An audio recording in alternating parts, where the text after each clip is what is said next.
Today on the Ever Onward podcast, we have a very special guest and friend, the president of Boise State University, Dr. Marlene Tromp. I'm re-recording this because we recorded her podcast a couple weeks ago, and then the big news just came out this week that Dr. Tromp will be taking a new position as the president of Vermont University. I think the release of this podcast is at a perfect time because for those of us who have had the privilege of being her friend and watching her lead and following her example here in Idaho over the last several years, this will be a great chance to listen to some of the impact that she's made and hear her story of what she's done here in Idaho. She's an incredible person and just has done so much for everyone here. And for those of you who will be receiving and welcoming Dr. Marlene Tromp to Vermont, hopefully this podcast can introduce you to this incredible leader who will now be leading your university. So wanted to re-record that and tell her thank you and express our appreciation at the start of this for her coming on and most importantly for her contribution here to the state and everyone, the families of Idaho. So thank you, Dr. Tromp. Prior to the Dr. Tromp podcast, we'll have an Alquist update from Mark Cleverly and Kakoa Nawahine. Good morning. We're here with an Alquist update. I'm Mark Cleverly, Chief Leasing Officer with Alquist. Keikoa Nawahine, also on the leasing team. Yeah. We want to talk about two things this morning. First of all, we had some really positive good news this last week. We always kind of talk about every week we get positive news, but this project in Reno that we're doing, and I want to talk to you specifically about it because you're kind of running that project. But we had good news. We're like full steam ahead, moving forward, and now it's like game on. So walk us through that real quickly, and then I want to talk a little bit more about kind of motivational stuff for you, like in your career and kind of what makes you tick. Yeah, a little bit. Yeah, no, we're really excited about Reno. Yeah, a lot of back and forth. It was, kind of going through bankruptcy court there for a while, and a lot of uncertainty regarding the project. But working on that with the team over there, and like you said, most recently got kind of a clear path forward and the green light to start working on it. And so, massive project, and mostly what we've done here at Alquist is ground up development. And what's exciting about that one is redevelopment of the old Harrah's Casino in downtown Reno, and bringing in, this new wave and push of revitalizing the downtown scene, especially for office and retail, and just a true mixed-use project where you can live, work, and play. They've got multifamily housing in there. We've got the whole ground floor of restaurants and retail, and then office up above that, and a hotel that's right there, and just a lot of opportunities to come in and to create another cornerstone of downtown. That's a lot of people that are familiar with that area are familiar with where it used to be the old Harrah's, and so to come back in to revamp it, to push back towards a revitalization of the downtown scene is really exciting for us to be able to come in and help out with that. Yeah, it's pretty amazing. I mean, it's a total square footage of that project's like 1.2 million square feet. Yeah, right, and it's a beast. And we always kind of tease Tom. We're like, man, you get us into these things that are like so hard and difficult. But that's what kind of keeps all of us like motivated, right? Is a project like this that is hard, right? But guess what? We're going to take it on and we're going to tackle this sucker. Yeah, and that's what makes it fun too. Is you're solving different problems. You're collaborating with different groups and bringing to life a vision that a lot of people have and something that's really needed for the downtown area. And so it's fun to be able to, like you said, just tackle these difficult challenges, but that's where you can turn something great into. So we're excited. It reminds me a lot of City Center Plaza downtown when, VRT was looking, Boise State was looking downtown, and GBAD was looking to expand, and how do you make it work? And then it's kind of the same thing. Tommy was like, hey, let's go put it all in one building. Let's go buy the U.S. Bank building, and it's got a lot there. And so it's kind of reminiscent of that project and how hard that was, and this is going to be hard, but there's not a better team in my mind that's going to go make this a success. Oh, 100%. And that's what is nice, right, is you've kind of had that background of experience here at Alquist that have done something very similar. You know, their state and their city officials came down and visited, saw all of that, and really appreciated the way that our downtown is set up and how those projects specifically can be integrated into their downtown and how they want to kind of mirror that over there as well. There's a lot of similarities between the markets for sure. So that background experience and former projects down here that's been done by Alquist is a great start to go and do the same thing and implement those same strategies over there in Reno. Yeah. So with that, hard project, going to take a lot of time and a lot of energy, a lot of passion. Why? So, and we specifically put you on this. And looking back now, like I'm like, Kakao is perfect for this because of your past, like your background of succeeding and going through hard times and making decisions. And we don't need to go into all the details. We don't have enough time, but talk a little bit about your past and why that has made you successful now. Yeah, and just speaking of hard times and success, there's a quote from Tony Robbins that I love. He says, "Good times create weak people create hard times create strong people, and strong people create good times." And I think, you know, and one more quote from him that he says, the biggest problem that people have is they think they're not supposed to have it. And I just really like that because it's through these challenges, it's through pushing ourselves outside of our comfort zone that we're able to accomplish and become the type of people, one, that we're capable of becoming, two, that we want to be, and just capable of the greatness that everyone has inside of them. And so without those challenges, without those problems, without things to push yourself outside of your limit, you can't accomplish the same things. And so for me, you know, growing up, I've got 4 brothers and a sister that's just as competitive. And growing up in that environment, it's just all we've known. There's 2 things that I would say that have been pivotal that my parents have taught me. And one, it's my dad, just expecting your best, expecting the best out of us in everything that we do, whatever it is. You know, a lot of that was sports growing up, just because we loved it, and that was just our everyday life. But expecting your best and putting out your best every day was it was a requirement. There was no other way to go about what you do, and so that needs to translate into everything that you're doing. One time in high school, it was a basketball game. It was not one of my better games, and you know, you had a bad game? No way. Yeah, not one of my better games. And you know, I would always get the coaching from my dad afterwards, talk to him, and something that he said at that point really stuck with me. He said, if anybody was watching you out there, do you think they'd say that you gave it everything you had, or do you think that they'd say that you worked really hard out there, and they'd say, oh, that person really gets after it? And it wasn't that type of game for me, but that really stuck. Is if somebody's watching the way that I carry myself and what I do, what are they going to say? And more importantly, how am I going to feel about the product that I'm putting out? Whether it's in sports, whether it's now, you know, in commercial real estate, or as a husband, as a father, what am I going to feel about myself and what I'm doing and the effort that I'm putting into that? And is that going to be reflected among the people that I'm around? And so just carrying that mentality, I've always wanted to push myself and knowing that I was capable. The other thing, so I said 2 things. The other thing that my mom has done a really good job of is just instilling self-belief and, you know, expecting your best and then believing that you're capable of whatever it is that you want accomplishing. You know, those 2 things has served me really well in my life throughout, especially my athletic career.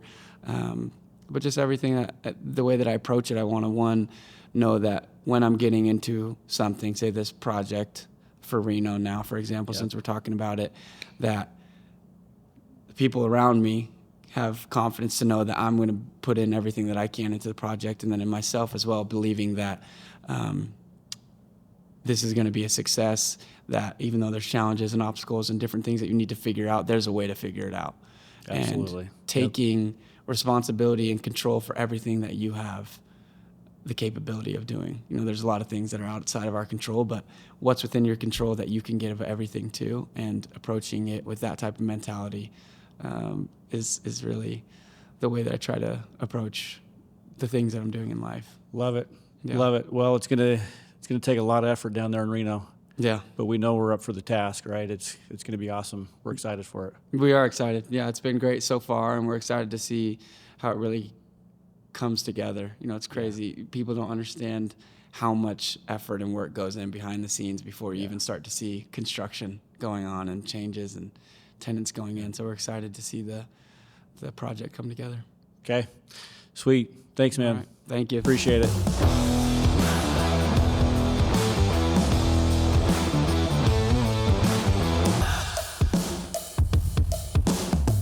Dr. Tromp, thank you so much for coming on. I'm so glad to be here.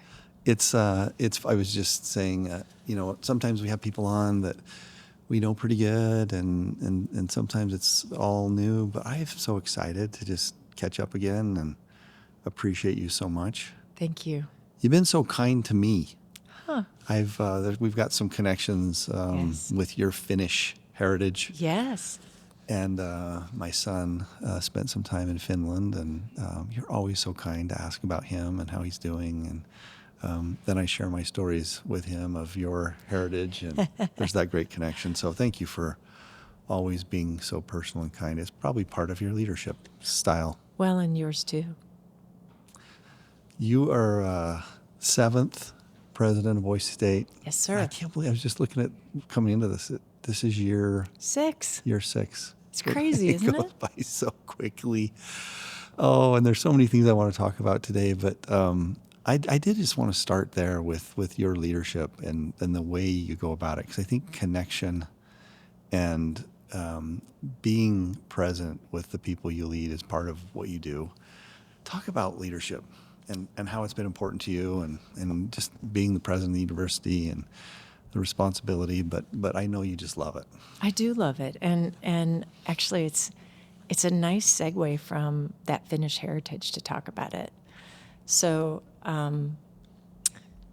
the two principles I would say I operate under, and it's not typical, I think, for a person in leadership to talk about the role of love. But I really think it's a fundamental part of my leadership. I really believe that you have to care about what you're doing. You have to love the work. You have to love the people that are putting in their time and energy. And even the people who are critical of you, you have to really love what they bring and think about it and try to understand it. And that means I have to care about every student, every faculty, every staff person. It means I have to care about everyone in our legislature, our governor. It means I have to care about the entire complex of people that we serve, our alumni, our supporters. And that is a very powerful commitment. But the job is also intellectually complex, and there are real challenges that come. I mean, gosh, I've been president through COVID. Yeah. I've been president through a lot of budget cuts from our legislature. I've been president through a lot of support we've gotten from groups like our legislature, people standing up for us. And I've had to navigate a lot of really complex things right now. We're navigating all the new executive orders and all the Dear Colleague letters that are coming in that have changed federal funding, where a lot of, which supports a lot of our research. And so the other part of that is SISU. And that's a Finnish concept that means unflappable tenacity in the face of insurmountable odds. I love that. So it means that you just keep working really hard, no matter how tall the mountain is, no matter what you have to climb. You just keep fighting the good fight for the things that you love and care about. So I'm driven by mission, and I have a lot of tenacity, and I love to problem solve. When we were talking before, and you brought that word up, and I've since done some digging because there's not an English word that matches it. Right? They don't translate it. They don't translate it. But isn't that leadership? I mean, isn't that life? I mean, I think sometimes, and I often, when I get a chance to talk to people I love or care about, a lot of times it's my kids. Yeah. I think we go through this wonderful experience surrounding ourselves with relationships and passions that we love, and then the expectation that we are climbing a mountain, Yeah. that tomorrow is going to be a challenge. Yes. And we kind of, if it is love and passion and drive and we're doing something for a reason that authentically is us in our heart, mind, and soul, and then we're planning for the challenges of the next day, they're coming. Yes. And I always tell people, hey, if you don't have them right now, they're around the corner.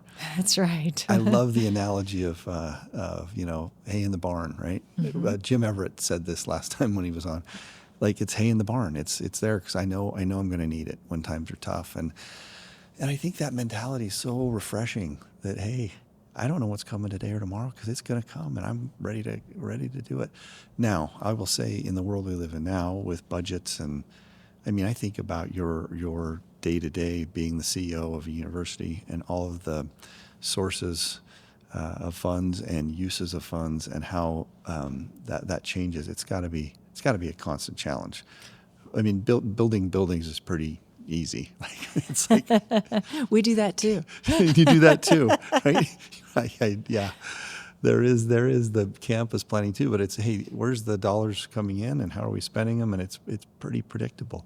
In your world of higher ed, with the changes that are now and ever evolving, it's also a kind of moving target every day to day and trying to figure out what's tomorrow bring. That's got to be a challenge. Absolutely. And when you think about just athletics, which Yeah. is just one part of my portfolio, just this one little part. If you think about athletics, my gosh, the world Oh, my has word. changed On in its head. athletics. It's so different than it was like 5 years ago. I think there were many of us who saw this coming, but there was no way to plan for it because you couldn't tell what exactly was going to happen. When what was illegal, like go to jail illegal Yep. 5 years ago, now is, if you're not doing it and doing it more than the next guy. So it wasn't Yes. just that it was coming, that it was just so drastically different from what was done before. And I think everyone hears that this is not sustainable either. And it's going to continue evolving and changing because with these changes come the unintended consequences, and Yeah. you're dealing with all those things too. And that's just one part of the portfolio of being the president, right? Which That's is right. athletics. And I think there's also, there's a lot of complexity in how we're funded. Over the last couple of decades, state investment, and this isn't Idaho, this is the entire country. Yeah. State investment in public higher education has declined by about 30%. And the cost burden to students and their supporters, whether that's family or friends that are supporting them to go to college, the cost burden on them has risen about 30%. So it's directly proportional. So in some state constitutions across the country, the state constitution says that public higher education should be as close to free as possible. But that is just a vanishing dream now, Yeah. even though it's in the Constitution for most states or many states. And so what we're seeing now, because states are obliged to manage so many more things than they used to be, and the demands are so much greater, their resources are going into other things. But that shifts that cost burden, which makes education so much more expensive for people. At Boise State and in the state of Idaho, we've done a really good job of keeping those costs down. So we cost much less. We're the 6th lowest tuition in the country. We cost much less. 6th lowest tuition in the country. State of Idaho. Yeah. Wow. And so we cost a lot less than most public institutions do, which is why there's so much demand out of state to come to a place like Boise State. But our mission is still to serve Idaho students. And it is a service to bring in those students because 70% of the people who graduate from Boise State stay and work in the Treasure love Valley. Which makes total sense, right? Yeah. Like you develop relationships. Yep. It's your formative years where you're learning and making these lifelong connections that end up being where Yes. you want, where and what you want to do and who you want to do with it. So they stay here. And that's why we want Idaho kids to go to school in Idaho, Yeah. because that keeps them here too. Well, the beautiful thing, there's a lot of things I want to talk to you about, but I think about Boise State, and it's always been a hallmark of your leadership, is connecting to the business community too. Yes. How real can you make those degrees? And I want to get into your results. Yes. But if you look at the way you serve the community to try to keep those kids here, that's where the magic happens, right?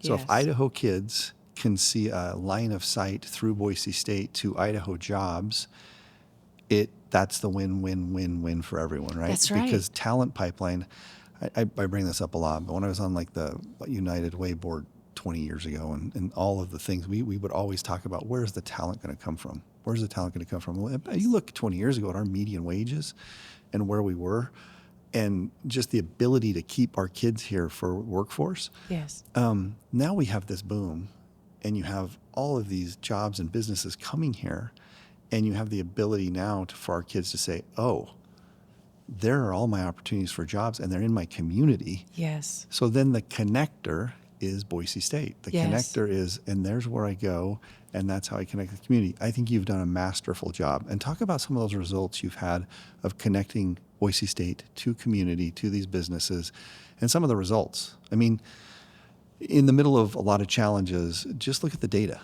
Yeah, I thank you for asking that question, and I'll start with the results first, and then work my way back, because I think it. When I'm at a higher ed conference, if I talk about how much we've improved our graduation rate, people gasp. So it's a big deal to improve your graduation rate 1% or 1.5%. That's a big deal. We've improved our graduation rate in the last 5 years 39%. Wow, 39%. 39. So that means more of those folks are getting their degree more quickly, more efficiently, getting out into the job market, bringing their talents out into the world.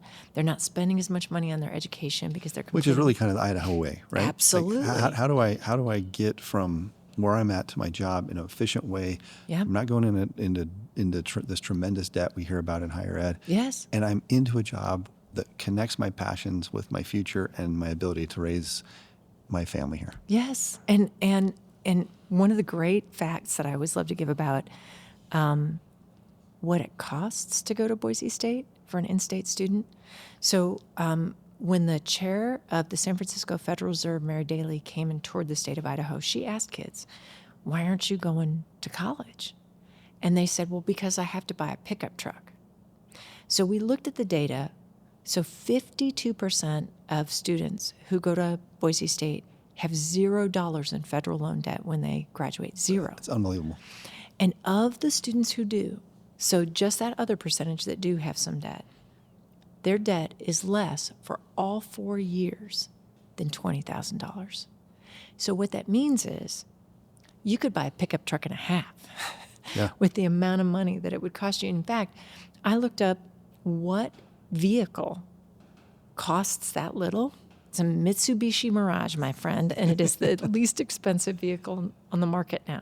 And that is not the norm. I mean, No. I don't know the data, but I mean, if you look around the country, those numbers have got to be staggering. And the debt that people take on and the ability to get out and make a living and then provide for your family. Now, we have other challenges here because of housing, Right. which is now the next thing. But talent, jobs, staying here, figuring that out, largely because of the vision, direction, and leadership of Boise State, which is our, it's our urban university. It's downtown. It connects to the business community. Can you speak a little bit more to one of the other things I love that you've done is as the economies change and as new companies come, you're always at the leading edge of connecting with those companies. Yeah, that's very important. If we want to prepare our students for the workforce and to meet those workforce demands in our community, we have to figure out what those industries need. So, for example, I brought in cybersecurity professionals and said, help us think about how we need to design our degrees. So it wasn't just people who were academic cybersecurity professionals or computer science engineers. It was people working in industry helping to advise us. We work really closely in our healthcare education with the healthcare professionals all across our community, thinking about what does it actually mean for a student to be prepared. But that's true in every single degree area we offer. So even if you come, this narrative of you're a philosophy major, you'll never get a job, you'll live in your parents' basement forever. that's actually not true, because what we do is we build in, we're one of the only universities I've ever known to do this. We build in career education as a fundamental part of your curriculum. You're doing it in your classes in your freshman year, your sophomore year. Your senior project is your senior capstone course is going to consider that. And a lot of those opportunities are ways to connect out with business. And historically, I'm a Victorianist. Historically, people got degrees in philosophy and classics and literature to become bank presidents because it makes you a big thinker. It's the yin and the yang thing of your brain, right? Yes. It's like it makes you a better business person. It makes you better at the things you do, right? Yes. And so we can get them the technical skills on the, with like WorkU, which is a 4-credit work opportunity, with internships, with those career connections work that we're doing. But we can train your mind to be nimble and adaptive and for you to be an innovator. And we engage a lot of students in research, active research with faculty members, which also prepares them for the world outside of the academy. And so those connections to our business community and understanding from them what they need is a critical driver for us and helps us reshape what we do for our students. I love it. When I ran for governor, there were a few things I was frankly embarrassed that I didn't know, and I'm going to get to one of them. And they were on a long list, by the way, because you spend 2 years going around the state and in places and one of the things is the people and beauty and business of our state was just remarkable. But then also you would have these aha moments. You go, I had no idea. One of my aha moments was the INL. Yes. I ended up visiting it probably 5 times, but the first time I went, I remember getting a little bus coming back to my car thinking, holy smokes, I missed this. I had no idea. So for those listening, and if you're kind of on the eastern side of the state, you know everything about the INL. But if you're in the western side, where most of our population is, Idaho National Laboratories is a huge deal. Yes. A big, big deal, and tremendous leadership and tremendous opportunity. Yes. And especially for higher ed to connect with those jobs and those people and that technology. It pretty much leads the country in cybersecurity. When I thought Yes. cybersecurity, I was thinking like different kind of cyber. This is like grid security. This is big stuff. It leads the nation in the small nuclear reactor research and where we're Yes. heading with energy. And you're connected with them. Absolutely. In Talk fact, about that partnership, because it's really exciting to me. when I came, after the board offered me the job and I met with the board, I said, there is no state that should be graduating more cybersecurity professionals than Idaho, because with the Idaho National Lab here as our partner and as our opportunity to connect, we have the assets to be the state everyone in the country looks to for cybersecurity. And cybersecurity is really important for national security. And that small cell nuclear is really important for our energy future and for national security. So this really important national lab is this gem in the state. And so we've been partnering very robustly with them on both fronts for a long time. But we have one of our scientists, David Estrada, who works very closely with INL. He just got a PCASE award, which is the President's Award for Early Career Scientists. And there's just a handful of people that get these in the entire country. So people who are doing path-breaking research are working with the INL and working with companies like Micron and helping to advance not just our students, not just the state, but our entire nation. This is really transformative work. Big stuff. Yeah. I remember sitting, one of the visits, they had a little conference room you sat in, and I was talking to one of their leaders, and I said, man, if I was I'm not that smart, but if I was like one of the higher ed people in this state, I think I would like park a bus in the parking lot and say, we're staking our ground here because we want a relationship with you. Yes. Because it's so overwhelming. It is higher ed. The other thing I think of when I think of Boise and your connections, we have a tremendous amount of entrepreneurship here. I mean, you think of these legacy companies. We had Andy Scoggin on, who was talking about the Albertsons story. And you think of just Albertsons. You think of the Simplots. Yes. Butch on recently, and you talk about the Simplot story. You think of MK when it was like the world's largest construction company that was from here. HP, Yep. like at one of its original sites. And then what happened is all of these spin-off businesses. And we didn't even, you mentioned Micron. I'm going to hit Micron in a second, but there's all of this ingenuity and creative entrepreneurial juices that just flow here from these legacy companies, and a lot of these legacy individuals who have now gone on to start their new companies and Yes. everything going on.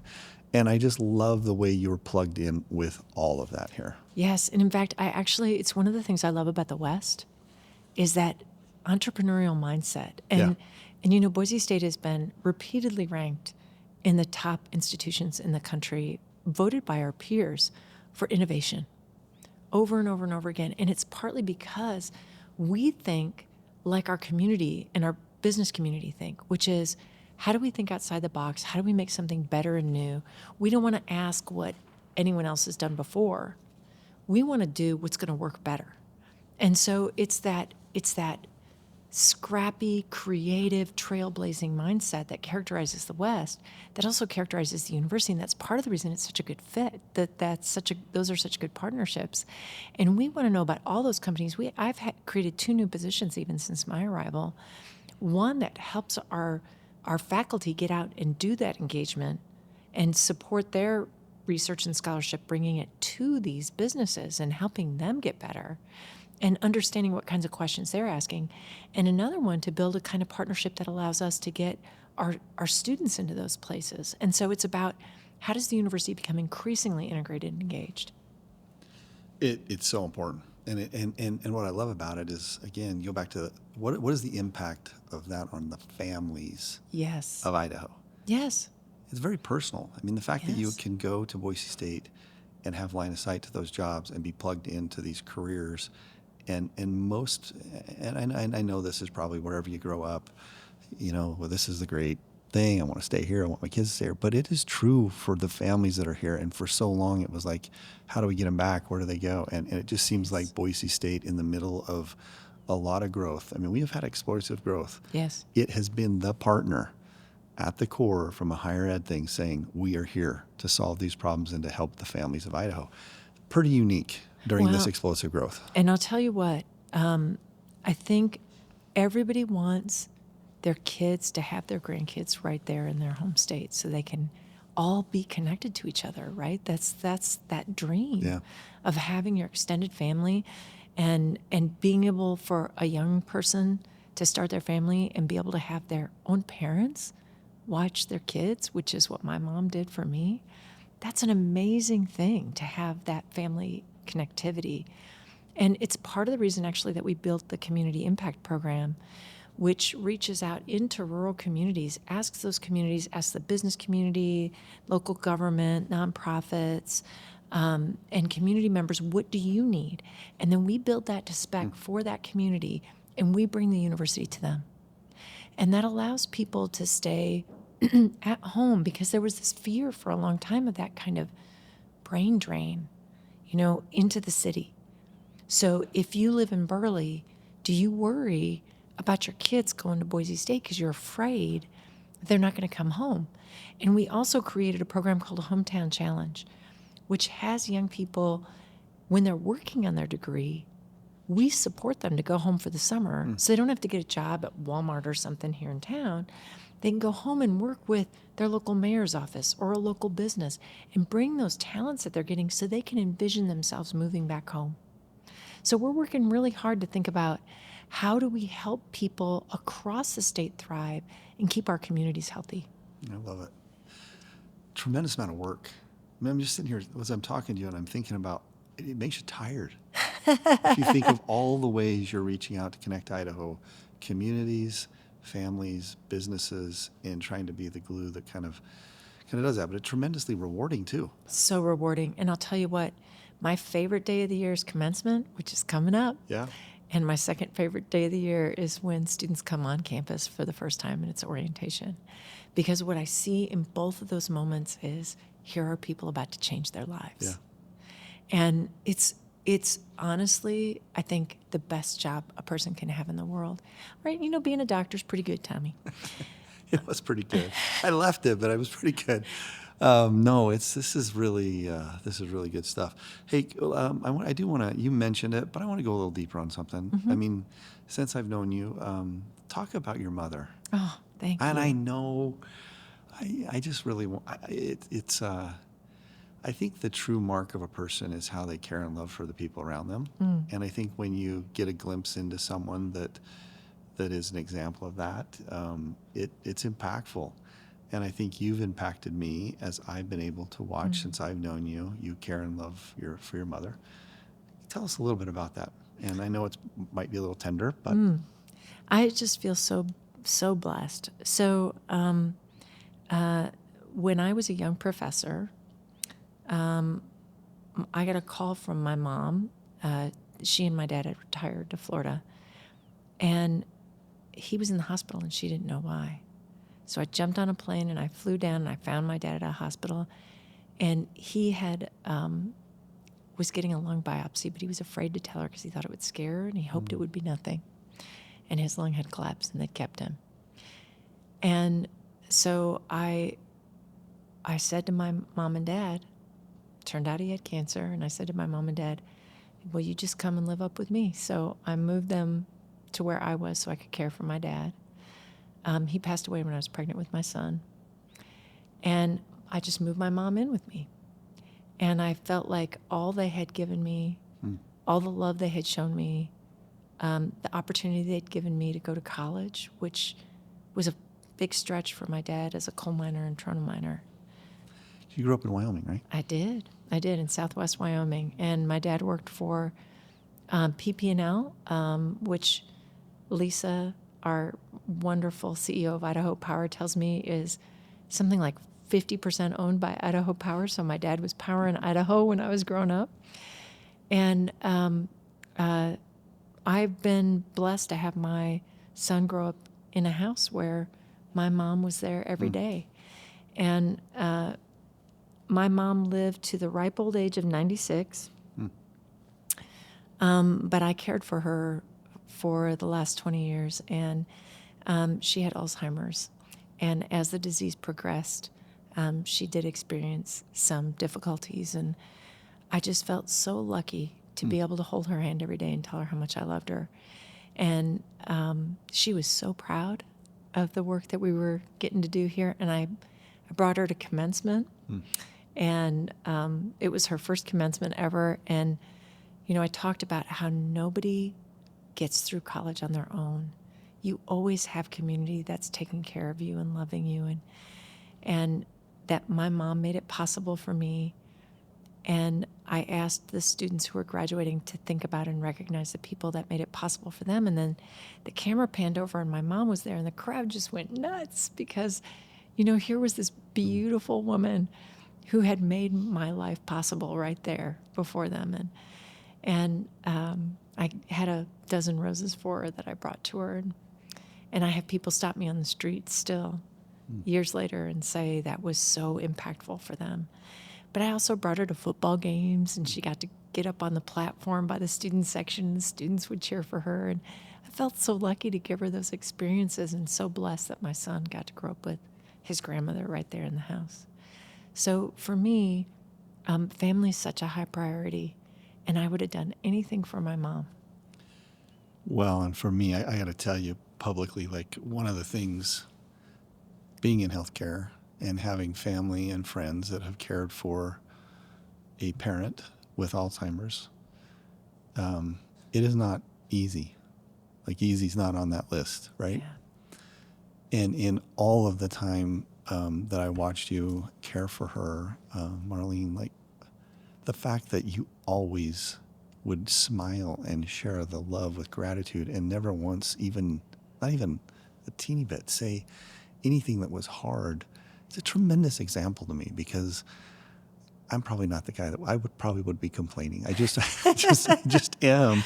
And so being around someone that, like, says yes, and you live life with gratitude and with, like, this beauty that it's really impactful. And I know when she passed away, it's got to be hard still. I mean, It's still hard. I miss her every day. Yeah, death is miss so her every final. day. Yeah. It's so I don't know, that gnawing kind of thing that just doesn't go away.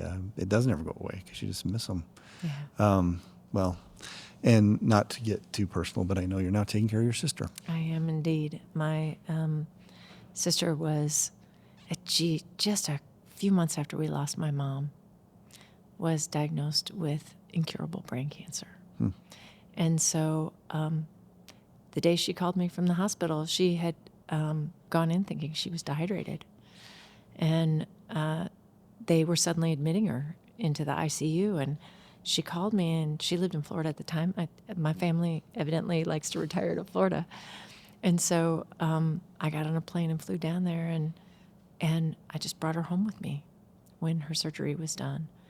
And so we've all moved our whole family in together. So now my boy has his aunt there with him. But I feel I'm tremendously blessed to get to spend that time with my sister, and tremendously blessed to have the privilege of caring for her.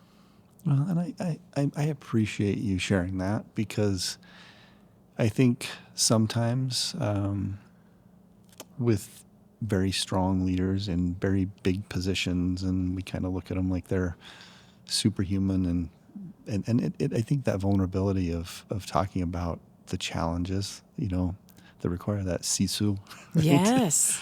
in our lives. Yes. I just think it's helpful to share that, because as you deal with, and like we all do, running things, for you running a very large university with all the complexities that it has, knowing that there's this person that's also caring for people, and in such a remarkable way. It's impactful as you share those stories. And I think it's inspiring, because I think I told you last time, you need to write a book, because it's damn inspiring for people like me to go, oh man, that is awesome. And it makes you want to be better. I'll tell you that what I think about more than anything else is, with regard to that love and sisu, I just want more people to know that courage generates courage. In Finnish cosmology, the way you get more sisu when you're starting to run out is to do it. So you get courage by being courageous. It makes more courage. It's just like love. The more love you give, the more love you get. The more love you have. It's beautiful. And so I think a lot about growth mindset. And one of the things I tell our students when they come to campus is, you will face challenges. It's like you were saying about the hay in the barn. You will face challenges. You'll experience things that are painful. You'll have classes that make you feel discouraged, or professors that don't suit your style, or life experiences, someone that you date that decides you don't belong together and your heart is broken. There'll be all those kinds of challenges. Times when you disappoint yourself because you don't live up to what you think you can do. But if you can take those difficult experiences and learn and grow from them, that's what can fuel your forward motion. And what growth mindset says is, when you fall down, it's not the act of falling down that shows whether you belong or not. It's getting back up again. And not saying, ooh, I'm ashamed of that, but saying, gosh, how can I learn from that? And looking at others' success, and instead of feeling like, oh, gee, I wish I could be doing as well as they are, I'm just not that good, saying, wow, that's inspiring. How can I learn from that? And so that growth mindset and that sisu, like, you can actually generate more courage by being courageous. You can actually generate more growth by being willing to take risks where you might fail. And I think all the time about people I've known over the course of my life. The ones who have done the biggest things are the ones who have been willing to take the risks where they might fall down, and did, but kept getting back up and kept doing more. And I so desperately want our students to know, if you fail a class, if you fail an exam, and for our community to know, maybe you've tried to go to school and it didn't work out for you before, but come on back, because we're going to help you figure out new ways to do it. And that student who didn't do as well as they wanted to do, that doesn't mean you don't belong. We're going to figure out what you are going to be able to be successful at. We're going to give you the support that you need.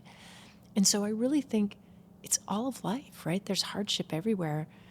But if you approach everything with that open growth mindset, and if you can see what you can be grateful for, even in the losses or the lessons or the times that are difficult, then it shifts your whole perspective. That is awesome. I wish we could just bottle that up, because that is what makes life worth living. Yes. Actually. And if you can look at life that way with gratitude and that growth mindset. And as you were talking, I was just thinking about, I think I haven't told you this story. We have 4 kids. My youngest daughter, she came with some challenges, has some learning disabilities. Mm-hmm. And trying to figure out how to match that with life, and figuring out how to how do I be successful knowing that I've got this challenge that, it's a learning disability that's there. Yeah. And it's been good for me, because with our 2 oldest kids, never thought about that. Mm-hmm. Go do what you want to do. Yeah. Dream big, whatever. Yes. And don't set any limits on it. Just go for it. And then with my daughter, you say, hey, go dream. And then you sit there and you think, oh, how does that fit with Right. some limitations that you're not putting on yourself? Right. They're real. Yes. And so recently, she's like, Dad, I want to go to esthetician school. And I'm like, awesome. Perfect That is thing. awesome. She sells through. It's time to do the practicum. She gets a 94% on it. And I'm Fantastic. like, this is fabulous, except you have to take a standardized state test And that's a challenge. to get a certificate. Yes. And I remember saying to Shanna, I'm like, I don't know how this is going to work. Mm-hmm. And then I called our state board and I'm like, hey, how is this going to work? Like, are there accommodations or anything like that? And they're like, no, you got to pass it. It's a standardized test. So she started studying. Mm-hmm. And, the first several times didn't do that well. And then I said, hey, you're going to have to study. There's a lot. It's medical terminology. It's the Yes. nomenclature. It's a big, she's like, I know, but none of that was part of my school, and it's hard. I'm like, I know. Anyway, it's a long story to get to the point where she had a tutor and she studied her butt off. And through this process, the testing agency that administers the test, the gal, and I'll never forget her name was Lourdes. Mm-hmm. She works in Salt Lake for the testing agency, and we became friends, me and Allie and her. And every time she'd take the test, she would tell us how short she was. And Marlene, she got to one question that she missed. Oh, that's amazing. And I'm like, this is so awesome. You're going to do it. And so then she took the next time, and it was 2. And then she took it, and I don't know how many times she's taken it now. She took it, and I called Lourdes, and I said, with Allie, and I said, how did we do? And she said, not good. And I looked across the table at my daughter, and I'm like, okay, you're going to do this. And she's like, Dad, I can't do it anymore. Anyway, long story short, last week, she took it, and I said, how do you think it went? She said, I feel pretty good about it. I feel pretty good about it. And she calls to get the result, and I just knew it. I knew it. And so I start videoing her across the table. This was a couple weeks ago, and it's an automated response. And I know they don't intend it to be this way, but it's automated, it's a computer voice. Your test you took at noon on this day, result is, and up until then it had been fail, right? And on video, it gets to result is pass. And I promise this story is going to have loop back to higher ed, but I watched that moment for her, and I thought, what a beautiful thing. Yes. To have a challenge, whatever that is. Yes. To try something super hard that you think, I don't even know if I can ever do this. And now the pride since then of I did it. Yes. And now I'm ready to go on to this career that I'm passionate about and I want to do. Man, I'm proud of her. I'm just so Yes. happy for her. But I think of those stories that you must have across campus Yes. of kids and adults and older adults and people coming back to say, hey, how am I going to find my pathway? And it's going to be hard. But the accomplishment that comes with learning and education and career, and you're immersed in it every day. It's so profound. It's one of the greatest gifts. And your daughter now is going to be totally different the next time she faces a challenge. Yeah. Because she has had that experience of doing that with the support of her loving family, but being able to take on the hard thing and actually achieve it. And that's what the university wants to do for students, because a lot of times I have students tell me, oh, my family thinks I'm stupid for going to college. They think it's a waste of money. My goodness gracious, we've got the data, my friends. Yeah. It is definitely not a waste of money. The money you invest, you earn so many times Yeah. over the course of your life. $1 million more on average over the course of your lifetime Wow. if you get a college degree. It's incredible. But there's so much fear Yeah. that stops people, and I don't ever want that to be the reason they stop. And I'll tell you, I have a physical disability. I'm here today actually on a cane. When my son was born, I got permanent nerve damage in my left leg. And the doctors told me, well, you may not walk without assistance again. And I pictured myself, I'd been a marathon runner. I used to run 60 to 80 miles a week. Wow. And so I pictured myself in a wheelchair, and there's nothing wrong with being in a wheelchair. Thank God we have a device like that. But I wanted to run again. I wanted to have control over my mobility.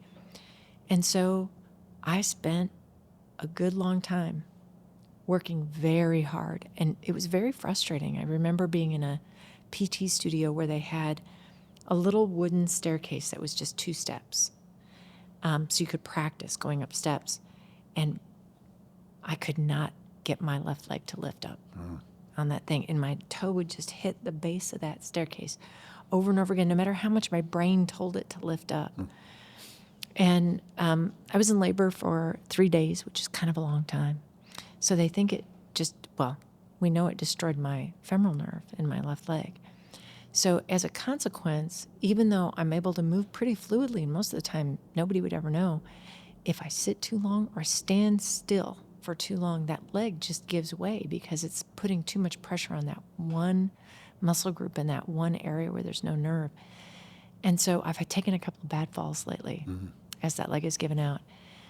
But if I hadn't decided that I was going to walk again, that I was going to run again, I would still be walking every day with a cane or a walker or a wheelchair. I had to make a decision. And I'm not saying there are some things you can't control, but nobody can tell you what your limits are. Yeah. You have to feel what those are and figure out what those are. And I know it makes my son nervous every time I go out for a run because he's afraid I'm going to take a spill when I'm hauling. He'd rather have me on the treadmill. But I was just walking outside the Morrison Center when I had my last fall. Oh, well. And so it doesn't have to be doing something dramatic, And I have learned that it not only took courage, it took this tenacity, this sisu, to keep. I used to call it Wyoming cussedness, right? To keep fighting for my mobility.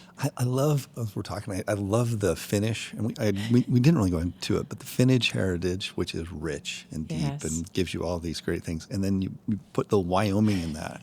So it's this Wyoming Finnish grit. Yes, Right? That's exactly what it is. It's like a perfect combo. It is. In fact, when people said to me when I first got here, gosh, you've been under the gun so much, I can't believe you haven't left. I was like, well, if that Wyoming wind doesn't blow you down, nothing will.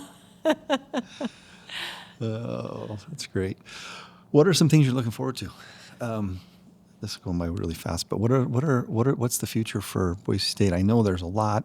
Talk a little bit about what you're most excited about.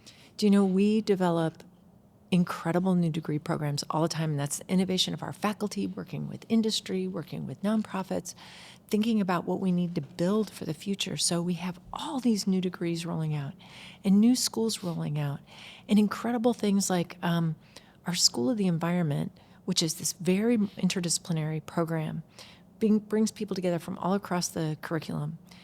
Went out and worked with a local rancher a couple of years ago who was concerned about his number of water days as things heated up. And they rewilded with the research of using NASA data, working with NASA, using scientific research, engineering research, biological research. They brought together a plan to rewild beavers on his property. And when you pool water and it's deeper, it's less likely to evaporate in the heat. And so they were able to rewild beavers around his ranch, and he got 21 additional water days in 1 year. And so that kind of like complex problem solving, that's where higher ed is headed. And it's so exciting to me to think about bringing together. We have like a school of public health. We have a school of computing. We have a school of the environment that thinks about like, how do we help make the environment what people need it to be to thrive, to do the incredible work that they do.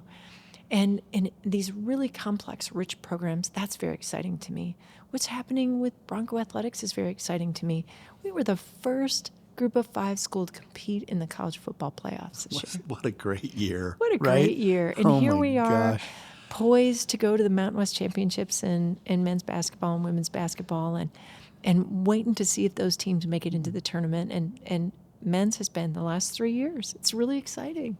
So there's so much to feel grateful for and excited about, and we're getting these new facilities, a new science building. We've just opened a new arts building in the last few years and a new engineering and materials science building. So we've got these incredible new facilities, and there's just so much to be excited about. You know, I saw, I love seeing the first campus photos. And for whatever reason, on social media within the last couple of weeks when I was scrolling, they said, guess guess this campus. And randomly it was Boise State. Oh. And so I went into that, and then it took me down this deep dive. But I just love those pictures Yes. of when that first building was right there on the river, and you see what things look like, and then you look at how it's developed. What a beautiful place to be. I mean, there are some It is. constraints because you are a downtown, urban campus. Yes. But the ways to interact with the river, which is the Amazing. river, and then where it sits in its beauty with the foothills and the downtown setting, and the fact that you've crossed the river and you are the university. You're at the Capitol. You're in yes. downtown business district. It is. Yes. It is a beautiful. Someone got lucky or was really, really smart when they were thinking That's about right. where are we going to put this thing. But I just love that part of it, and the way the buildings fit and the stadium. I'm a super Boise State fan, so it's been fun. And that last game against Utah State was Incredible. just amazing. Incredible. I even brought a Vandal with me. Yeah. Yeah. Had the old Gov with me. That's right. We had a great night. It was great game. It was Do you nice know, to blow them out. I'm so proud of all of our universities, and I think every Vandal in the state should feel so proud of Boise State and what it's been able to accomplish, and cheer for those teams, and just like we cheer for them. We do? Yes. Okay. I'm just kidding. No, there used to be I've been here a long time, but there used to be a big rivalry, Bitter, acrimonious rivalry. horrible rivalry, and that's kind of died out now. And I love rooting for the Vandals. Yeah. And They've had some great years too. Yep. And I'll tell you what, when I came here and our presidents got together across the state, we said, we are going to cooperate and lift each other up, because when we win, all of Idaho wins. And so we want to really work with and support each other, and we want to lift all of these institutions up. And I tell students all the time, when I speak to high schools, I say, I don't care where you go to college, just go. Yeah. Like, find the place that fits you and fits your desires and your future, and go there, because that's where you're going to thrive. Yeah. But I'll tell you what, I'm always proud when people say to me, hey, sorry, I'm a Vandal. I'm like, well, congratulations. That's amazing. Or I'm a Bengal. It's great. So we're all proud. Idaho State. I like their new president. He's great too. I'm Yes. actually going over as soon as we're done and giving a talk at ISU today to Fantastic. It's on, as you know, one of the things we're passionate about is the trades and getting kids into the trades. Bet. So I'm going over and talking to a big group of students over there about the trades. But Idaho State's done a great job too, and I Yes. think we're all part of an ecosystem. That's right. And a state that we are better together the more we. You bet. And sure, there's probably some healthy competitiveness, which Sure. there should be. Mm-hmm. It's the way the world works. It makes us all better. But That's what entrepreneurship and That's- capitalism are all about. That's what it is. And if it weren't like that, we probably wouldn't love it. So it's okay to be a little competitive, but it's also okay to say we're all part of this Idaho family and we're all part of this culture and heritage that we want to. Now, I like competing with the other states. That's what I like. Yeah, me too. Let's keep our kids from going to Utah State and Amen. Utah and keep them here. That's right. That's right. Well, President, this went by really fast. I just want to say how much I appreciate you, your example, your leadership is just the way I watch you interact with businesses and help our community and the enthusiasm in which you lead and live. It's infectious. It makes everyone around you better. And I'm just proud to be your friend. Thanks Thank for coming you. on. Can I say something about you too? Yeah. I feel like one of my luckiest days when I came to Idaho was when I met you. Oh, that's nice. Because you have done so much for this state, and your character, you competed so hard in that governor's race. And one of the first things I did, so when I was coming, that primary had just happened. Oh, yeah. And I went and read all the news coverage because I wanted to understand the state I was coming to. I really wanted to understand it. And you have become such an incredible supporter of our state government and our governor. And when he gave you that award this year for the contributions you made to the state and to the well-being of the state, the governor's award, I just was so It's actually kind of a cool impressed. thing. I don't talk about it very often, but before I ran, I knew Brad a little bit, and actually talked to him before I went into the race, and we became pretty good friends during that. You're on the campaign trail all the course. time, and you're interacting, and it was competitive, but really, really like him and got to know him really well. And then since then, it's almost been odd for some of my friends and people. They're like, is this real? And I'm like, yeah, it's real. I really enjoy him, appreciate what he does for our state. And he and Teresa, it's a team effort. She's amazing. And for what she does. And, I just really appreciate him. And he recognized you for the same reason that I feel like you're really special. I think it takes a lot of character for somebody to care so much about people in the state that even after, a difficult, challenging race like that, that you were able to really see that value and lift him up and keep fighting for the well-being of the state. It just makes me so proud that's to call you genuine. my friend. I love and appreciate you. Thank and you. Thank you so much for what you do. And we're here to help in any Thank you. way. Thank Thanks. you. Have a Thanks great for week. having me. Thanks, everybody.